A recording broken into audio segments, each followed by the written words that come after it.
Assalamualaikum warahmatullahi wabarakatuh. Perkenalkan, nama saya Ineke Jubaida Rahim. Saya dari Prodi Matematika angkatan 2017. Nah, di sini saya akan menjelaskan tentang isi dari buku yang saya akan review, yaitu buku yang berjudul Manajemen Waktu. Pertama, kita harus mengetahui apa itu time management. Nah, time management adalah kemampuan untuk merencanakan dan mengontrol bagaimana kita mengalokasikan tiap-tiap jam dalam satu hari untuk mencapai tujuan secara efektif. Davin A.S., seorang peneliti penggunaan waktu. Menurutnya, seseorang dalam sehari ini memiliki 4 kategori waktu. Yang pertama, contract time. Waktu yang sudah ditentukan dan berkaitan langsung dengan performanya saat di kantor, di sekolah maupun di kampus. Contohnya seperti saat kita kuliah, kita menghabiskan waktu dari jam 7 sampai jam 4 sore. Nah, yang selanjutnya yaitu commit time. Waktu ini lebih berfokus pada kewajiban seseorang pada keluarga dan kepentingan rumah tangga. Contohnya seperti saat kita mengantar ibu ke pasar, menjemput adik, dan sebagainya. Yang ketiga, necessary time. Waktu yang digunakan untuk kepentingan diri sendiri seperti makan, tidur, mandi, dan berolahraga. Nah, yang keempat, free time. Nah, di waktu ini banyak yang salah mengartikan. Banyak orang berpikir jika free time itu adalah waktu untuk tidak mengerjakan sesuatu apapun, alias tidur seharian. Sebenarnya, pandangan tersebut kurang tepat. Free time ini bisa kita manfaatkan untuk melakukan rencana yang sudah kita buat jauh-jauh hari. Misalnya pergi jalan-jalan, pergi nonton bersama teman, atau mungkin ada yang berencana untuk merapikan kamar tidur. Nah, selanjutnya, knowing your problem atau kenali masalahmu. Berikut ada beberapa problem yang mungkin kita alami dalam mengatur waktu. Yang pertama, lazy panda alias malas. Malas adalah penyakit akut yang dialami oleh semua manusia yang ada di muka bumi ini. Orang malas biasanya terjadi karena dalam hidupnya belum menemukan apa yang benar-benar mereka ingin lakukan. Ada juga karena tidak mau atau menghindar untuk berpikir dan bermimpi lebih jauh lagi. Selanjutnya yang kedua yaitu Mr. and Miss Letter alias suka menunda-nunda pekerjaan. Kita bisa termasuk ke dalam Mr. and Miss Letter dengan beberapa alasan. Yang pertama, but I don't know how to do it. Tapi saya tidak tahu bagaimana melakukannya. Ini biasanya kita alami jika kita tahu apa yang harus kita lakukan, tapi bingung memulai dari mana. Solusinya adalah banyak-banyak bertanya. Kita bisa bertanya pada teman, orang tua, saudara, guru, dosen, dan lain-lain. I don't feel like doing it. Saya merasa tidak ingin melakukannya. Kalau ini solusinya adalah we have to face what we don't like doing, dan lihat kembali motivasi awal kita. Kalau ternyata kita melakukan hal yang kita tidak suka, bisa membuat kita maju selangkah untuk meraih apa yang kita tuju. Selanjutnya yang ketiga, this is just boring atau ini membosankan, alias tidak ada rasa ketertarikan. Solusinya adalah kita harus mengubah mindset kita. Nah, yang selanjutnya yaitu busy bee atau sibuk. Sibuk itu tidak ada yang melarang, cuma jangan berlebihan karena bisa menyebabkan stres dan juga mengganggu kesehatan fisik. Selanjutnya, berikut ada 3 cara mudah memulai untuk produktif. Yang pertama, orang produktif itu mengenal dirinya sendiri. Orang produktif dipercaya dapat mengenal dirinya sendiri dikarenakan orang produktif tahu tujuan yang ingin diraih atau tahu apa yang harus dilakukan. Yang kedua, orang produktif berani bilang tidak. Orang sukses biasanya tahu yang menjadi prioritasnya dan berani mengatakan tidak pada sesuatu hal yang bukan menjadi tujuannya dan prioritasnya. Mungkin awalnya kita merasa tidak enak dengan orang lain, tapi jika kita bisa menyampaikan dengan tepat, tentu bukan menjadi masalah besar. Selanjutnya yang ketiga, orang produktif bisa menentukan prioritas. Nah, cara agar kita bisa menentukan prioritas dengan membiasakan membuat jadwal harian. Apa yang akan kita lakukan dalam satu hari. Dengan membuat jadwal harian, kita bisa mengontrol mana saja yang bisa menjadi prioritas. Tapi ingat, kita harus meletakkan hal yang penting di bagian atas jadwal harian kita. Selanjutnya, Banyak dari kita yang dalam aktivitasnya itu berpatokan pada clock time, bukan real time. Maksudnya seperti apa? Yang pertama, clock time itu lebih kepada waktu yang ditentukan dengan angka-angka, seperti yang ada di jam dinding, jam tangan, HP, maupun yang ada di tempat-tempat umum seperti kampus, klinik, rumah sakit, dan lain-lain. Nah, kalau real time itu adalah waktu yang tidak berpatokan pada angka-angka dari clock time. Real time ini adalah waktu yang berlalu saat kita melakukan berbagai macam kegiatan, seberapa cepat waktu berjalan. Semua tergantung pada apa yang kita lakukan. Nah, real time adalah ketika kita menjelaskan bahwa dalam satu hari itu kita sudah melakukan kegiatan yang mendekatkan kita kepada kesuksesan. Nah, selanjutnya, the power of present moment. The power of present moment adalah waktu di antara masa lalu dan masa depan. Tidak ada masa lalu, tidak ada masa depan, tapi sekarang. Saat segala hal yang terjadi pun terjadi di saat ini. Baik masa lalu atau masa depan pun tidak ada batasnya. Kita tidak perlu lagi melihat ke masa lalu dengan merasa gagal atau menyesal karena ketidakpuasan. Kita juga tidak perlu lagi memprediksi masa depan dengan banyak sekali kecemasan, ketakutan, atau pertanyaan-pertanyaan. What if this? What if that? Yang perlu kita lakukan adalah menyadari apa yang kita miliki saat ini dan lakukanlah yang terbaik. Semakin kita fokus pada momen saat ini, semakin baik pula kualitas masa depan kita. Di buku ini saya menemukan satu kutipan dari Michael Altshuler. Ia merupakan seorang psikologi dunia. Kutipannya berisi, "The bad news is time flies. The good news is you are the pilot." Artinya, bahwa kita tidak hidup dalam jam dinding yang berpatokan pada angka. Kesuksesan seseorang diukur pada seberapa besar efek yang diberikan atas tiap-tiap kegiatan yang kita lakukan. Ada satu kutipan lagi yang menurut saya bagus dalam buku ini. Isinya, "You don't need a new year to make a change. All you need is a Monday." Anda tidak butuh tahun baru untuk berubah, yang Anda butuhkan adalah hari Senin. Biasanya, buat sebagian orang, hari Senin adalah hari yang menyebalkan. Bahkan ada kalimat "I hate Monday", karena hari Senin menandakan bahwa weekend is over and back to reality, back to work or campus. Tapi ternyata hari Senin adalah hari terbaik untuk memulai segalanya, sesuatu yang baru. Orang yang punya target tertentu dan memulai prosesnya di hari Senin memiliki kemungkinan gagal yang sangat kecil dibandingkan mereka yang memulainya di hari lain. Jadi jangan berprasangka buruk dengan hari Senin. Ada 8 cara efektif untuk memulai minggu kita agar dapat melewati hari Senin pagi dengan lebih produktif. Yang pertama, bangun pagi. Ketika kita bangun pagi, waktu kita menjadi lebih banyak dan kita pun bisa beraktivitas lebih banyak. Selanjutnya yang kedua, silent moment.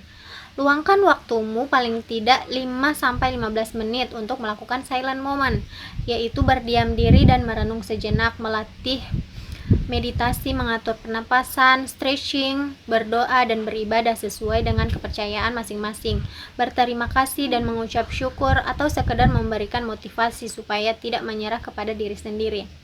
Nah, yang ketiga, cari keringat atau olahraga di pagi hari. Breakfast. Untuk memulai hari, jangan lupa untuk sarapan. Nah, selanjutnya, datang lebih awal.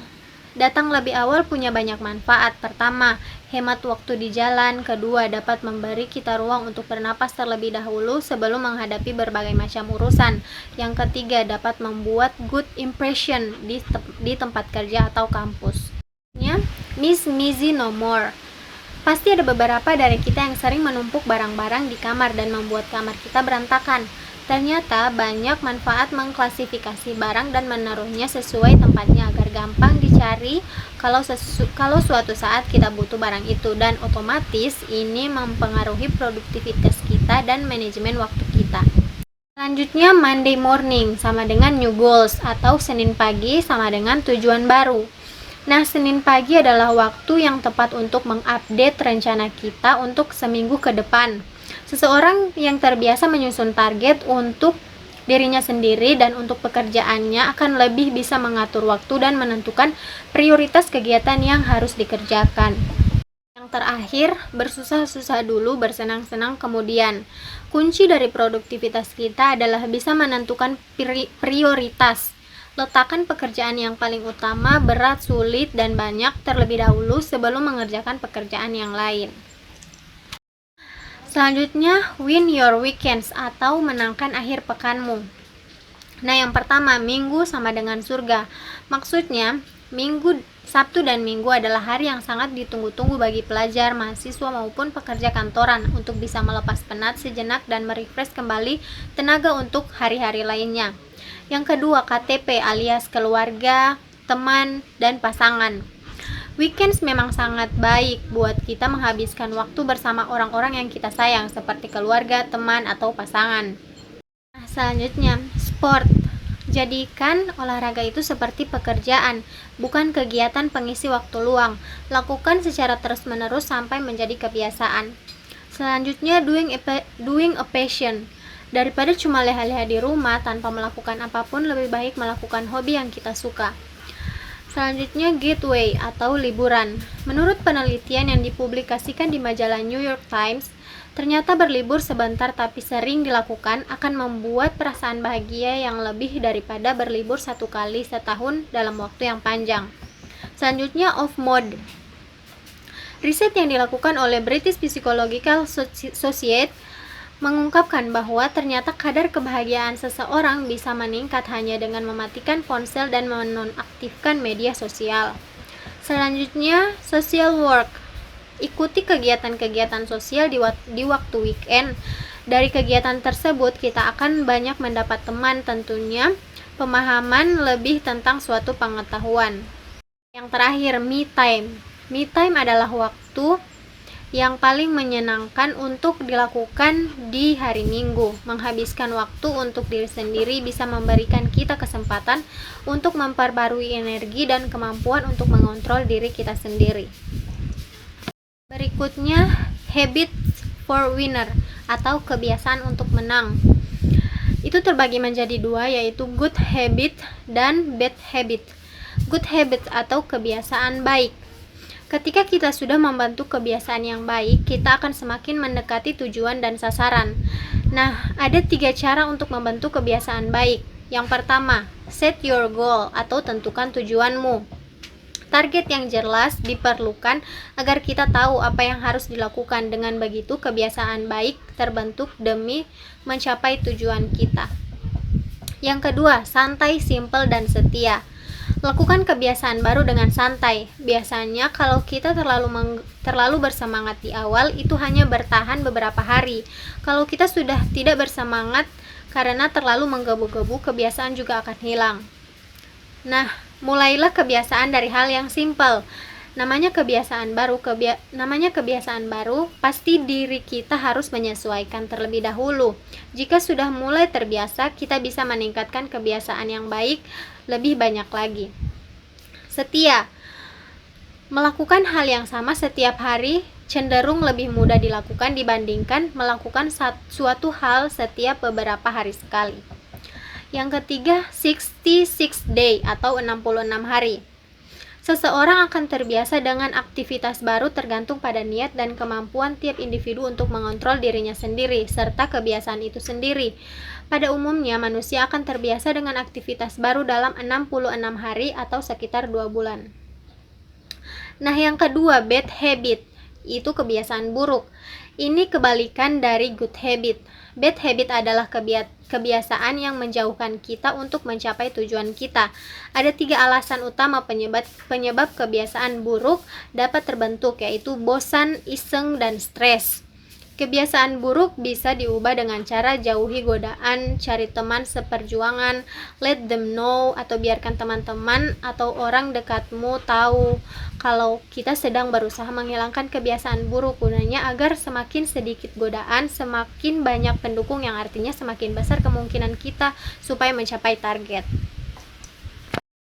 Nah, selanjutnya dalam buku ini ada beberapa tips agar bisa produktif dalam waktu seminimal mungkin. Yang pertama, The Champion Hour atau jam juara. Berdasarkan penelitian dari Universitas Toronto, bahwa sebuah pekerjaan hanya akan efektif apabila dikerjakan selama 52 menit dan beristirahat selama 17 menit. Pada penelitian tersebut dikatakan bahwa 10% dari karyawan yang performa paling baik di perusahaannya ternyata tidak bekerja lembur, mereka bekerja kurang dari waktu yang seharusnya, yaitu 8 jam, dari 9 sampai jam 5 sore. Selanjutnya, 30 menit untuk sukses. Coba luangkan waktu 30 menit setiap hari untuk melakukan hal yang ingin kita lakukan, misalnya membaca buku.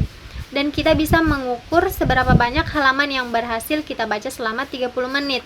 Yang penting 30 menit itu kita manfaatkan semaksimal mungkin tanpa adanya gangguan apapun. Selanjutnya, 15 minutes while waiting atau 15 menit saat menunggu. Sembari menunggu teman, pacar, klien, atau siapapun, maksimalkan waktu menunggu kita dengan kegiatan yang bermanfaat, misalnya mengupdate informasi terbaru di portal berita yang ada di HP kita, dan sebagainya. Pokoknya, jangan sampai 15 menit waktu kita terbuang sia-sia. Yang terakhir, 2 minutes to change your life atau 2 menit untuk menentukan hidupmu. Semakin cepat kita membuat sebuah keputusan tanpa adanya pertimbangan, membuat kita dapat melakukan lebih banyak hal. Sekian presentasi dari saya, itulah isi dari buku yang telah saya review. Lebih dan kurangnya saya mohon maaf. Wassalamualaikum warahmatullahi wabarakatuh.